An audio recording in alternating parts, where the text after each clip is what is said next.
AITA for leaving my boyfriend at the airport because of what he said to my dad? Okay, so yeah, I might be the asshole. I honestly don't know anymore, but I do know I'm still mad. My boyfriend, well, ex now, Adam and I had been dating for a year and a half. He's 31, I'm 28, we live in Atlanta. He works in software, I work in HR, classic combo. We met at a trivia night, bonded over both losing horribly, and things just clicked for a while. Now, I need you to understand something about me. I was raised by a single dad. My mom bailed when I was a toddler. My dad, Mark, is everything. He's this quiet, super polite mechanic who reads history books and makes really bad dad jokes. Think, want to hear a joke about construction? Oh wait, I'm still working on it. That kind of guy. Anyway, Adam had never met my dad, which was weird because I've met his whole family, twice.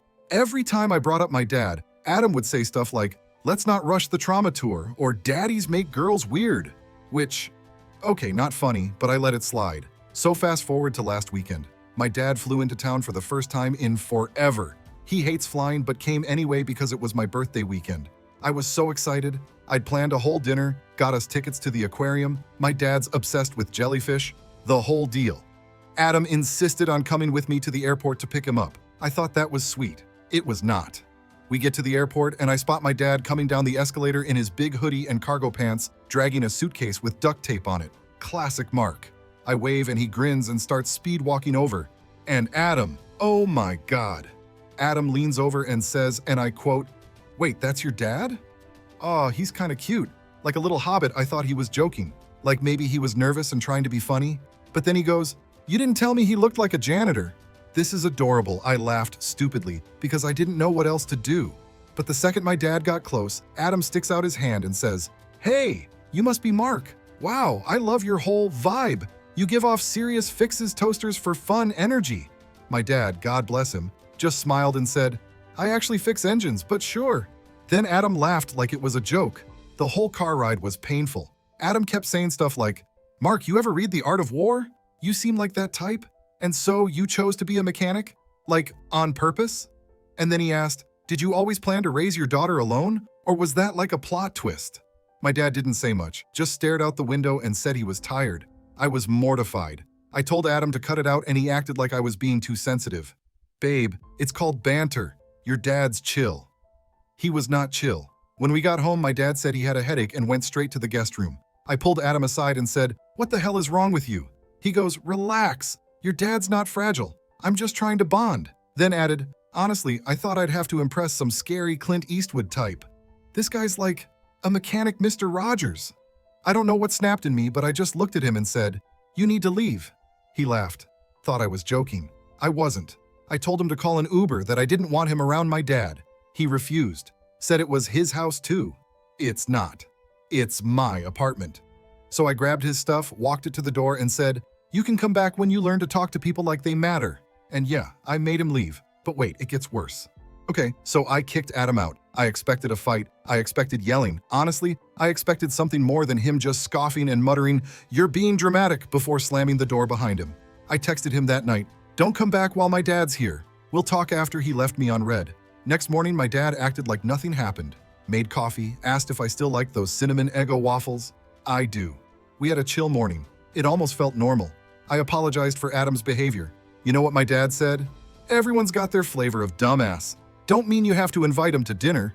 That cracked me up so bad I nearly snorted coffee. Anyway, we had a packed day planned. Breakfast, the Georgia Aquarium, lunch at the Varsity, and a birthday dinner with some of my friends later. We were at the aquarium by the jellyfish exhibit, of course, when it happened. I see a dude walking toward us, blue coveralls, patch on the chest that says MARK, grease smudged on the cheeks, holding a freaking fake wrench. My first thought, wow, someone really went hard on their costume. Second thought, wait, is that? Yup, it was Adam, in a goddamn mechanic costume, at the Georgia Aquarium, on a Tuesday. He walks up grinning and goes, "Hey Mark, thought I'd dress for the occasion." My dad literally turned and walked away without saying a word, just pieced out toward the beluga whales like he had better things to do, which clearly he did. I was frozen, just standing there, mouth open like an idiot. I finally go, "What the hell are you doing?" Adam says, "Come on, it's funny." I figured your dad might appreciate the effort. I'm embracing the vibe. I told him to leave. Again, he goes, Okay, sorry, maybe it's too much." But can we talk, like outside? I didn't want to make a scene, so I followed him out. And that's when he hits me with, I've been thinking and I feel like you overreacted. I wasn't even mean. I was just trying to make him feel like part of the group. The group? There was no group. It was just the three of us and he was treating my dad like a joke. I said, you humiliated him. And me. And now you're standing here dressed like a Dollar Tree Mario brother acting like you're the victim? Then he says something I'll never forget. Babe, if your dad's that soft, maybe that's why your mom left. Silence. Even he looked surprised he said it. I turned and walked back inside. I didn't even look at him, just walked. Security stopped him from coming in without a ticket, thank God. My dad never asked why Adam disappeared, never mentioned him again that whole day. But that night over burgers, he said, you ever notice how clowns don't know they're clowns? I just nodded and said, yeah, Dad, I noticed. So, here's where it should have ended, right? Like, dude dresses up as my dad for a joke, insults him, and somehow makes me feel like the uptight one? But no, Adam doesn't go away. He does what Adam always does, doubles down with the confidence of a white guy who thinks he's the main character in a Netflix original. Spoiler alert, he's not. Anyway, that night was my birthday dinner. We had a reservation at South City Kitchen, fancy southern food, crab cakes, fried green tomatoes, the whole thing. I'd invited a few close friends, my best friend Lena, my coworker Ray and his wife, and my cousin Chelsea who drove down from Birmingham. Guess who wasn't invited? Adam. I triple-checked. Group chat? He's not in it. Calendar invite? Nope. Even took the petty step of posting a girls' night story on Instagram 20 minutes before we left.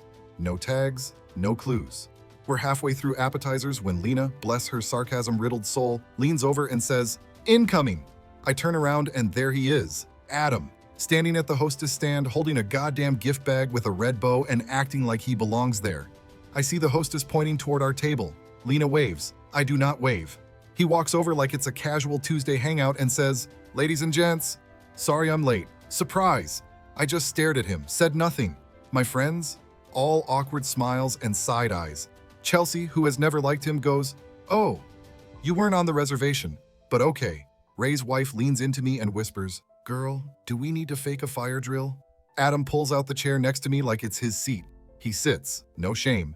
Then he hands me the gift bag. Open it, he says. I pull out, wait for it, a Snap-on Tools hoodie, like a mechanic brand, with my dad's name embroidered on it.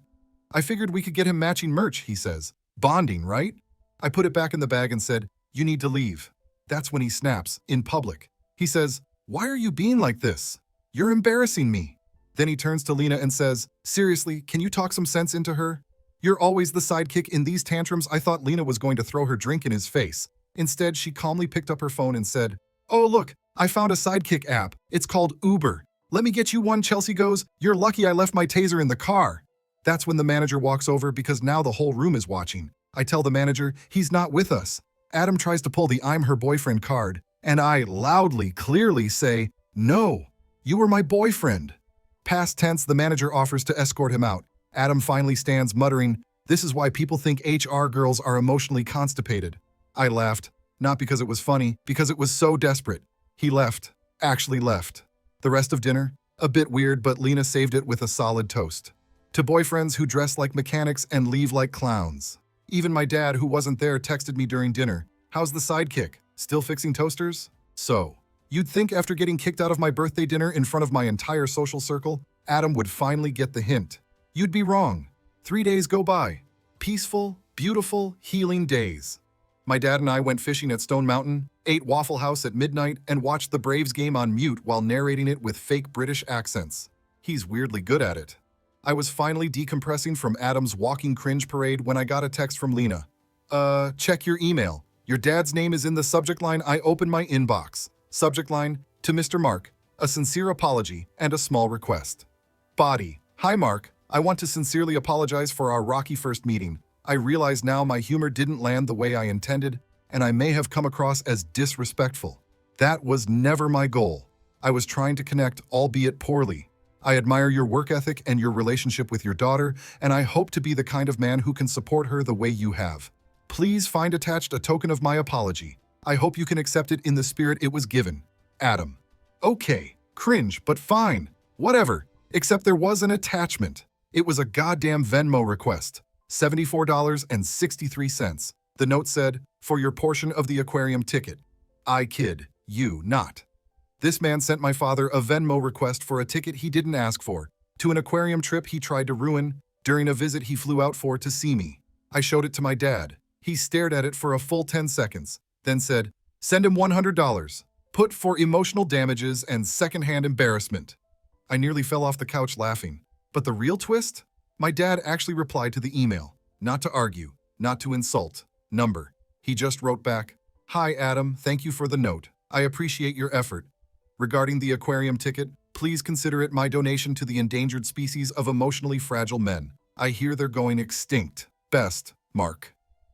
I couldn't believe it. My quiet, polite dad pulled the most savage email of all time out of nowhere. I screenshotted the whole exchange and sent it to Lena, who immediately said, "Your dad is now legally my father too." I thought that was the end of it. Like, surely even Adam has to give up now. Nope. He posts on Instagram the next day, a black and white selfie looking sad AF, with a caption that said, "When you try your best but they only want picture perfect, guess I'm just too real for some people." And the song playing? Let Her Go by Passenger. I have never blocked someone so fast in my life. So yeah, that was how he tried to win my dad over. Yep, buckle up. So by this point, everyone in my life agrees Adam is either completely delusional or performing for some twisted version of The Bachelor where the prize is humiliation. But my dad, he's been chilling, like truly unbothered, gardening, watching baseball, even fixed my leaky faucet like the legend he is. When I asked if Adam had tried contacting him again, he just said, "If he does, I'll charge him a consultation fee." Well, that consultation came, because on Monday I'm at work, HRing it up, sipping my iced chai, when I get a text from my dad that just says, "Your ex is here." Excuse me, here where? I call immediately. He picks up with zero urgency in his voice and goes, "Yeah, he just pulled into the shop," wearing coveralls again. I think he borrowed someone's actual toolbox.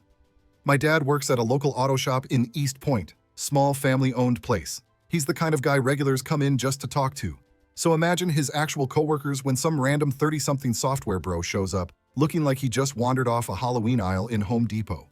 Dad puts me on speaker while Adam's in the waiting room. I can hear muffled voices. Then my dad says to me, he asked if we were hiring. I almost threw my phone across the office. I tell him, "Do not engage." My dad goes, "Too late. I told him I'd interview him in 10 minutes. What? I rush out of work and drive over, fuming. I get there just in time to see Adam under a freaking car hood, pretending to check something. He's holding the wrench upside down. My dad's standing next to him, arms crossed, just watching him silently. I walk up. My dad waves and goes, "We were just testing his instincts." Adam looks up like a kid who just built a popsicle stick bridge and wants a trophy. "Babe," he says, "I figured if I understood your dad's world more, maybe we'd get along better." I just blinked at him. He was covered in fake grease. I could smell the dollar store costume. He added, "I looked up how to change oil on YouTube." My dad, without missing a beat, says, "I hope you looked up how to change tires too. You'll need that skill after what's coming." And I swear to God, the man casually pulls out Adam's keys and hands them to me. "Check the rear driver's side," he says. I walk over and, Adam's tire? Flat. My dad just shrugs. "Air compressor's broken. Guess he'll have to fix it himself." Adam looks between us, realizing it's over. Like, really over. He finally says, "You guys are so dramatic. I was just trying to be part of the family," I told him. "Then maybe try being a person first." And I left. Tossed his keys to him like a movie villain and got in my car. That was the last time I saw Adam. He texted a week later saying I'd changed, and that my daddy issues made me impossible to love. I didn't respond. My dad just said, "Dodge a bullet, gain a story." And honestly, he's right. So AITA for kicking him out, calling him out, and making sure he never came back? Because some of my friends, the neutral ones, said I could have been nicer about it. But like, man showed up in a costume to win over a man who fixes real engines and raised a daughter on his own. That's not quirky. That's psychotic theater. Anyway, thanks for listening. I needed this off my chest. And if any of y'all are in Atlanta and need your brakes checked, go see Mark. Just don't show up in cosplay. Thanks for watching. If you liked the story, hit subscribe. See you in the next one.